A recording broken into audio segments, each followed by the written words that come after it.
海滩里边的沙子跟河边里面的沙子，还有沙漠里边的沙子有什么不同？好，大家好，我们现在已经来到了这个渤海湾啊，我们在秦皇岛北戴河，看我背后的大海，水天一色。来到海边，我忽然想起来啊，这个有网友问我了一个问题：海滩里边的沙子跟河边里面的沙子，还有沙漠里边的沙子有什么不同？为什么海里边的沙子和沙漠里的沙子不能直接用于建筑，不能做混凝土？哎，我告诉大家啊，给大家科普一下。大家说海洋里边它是这种盐碱比较多啊，海洋里头有很复杂的这个生物啊，有一些杂质，做成混凝土以后啊，它会对这个钢筋、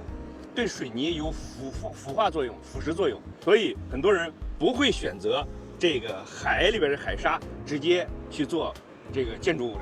好，然后我们再来说河沙，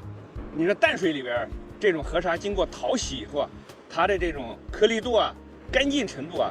它就直接可以用于建筑。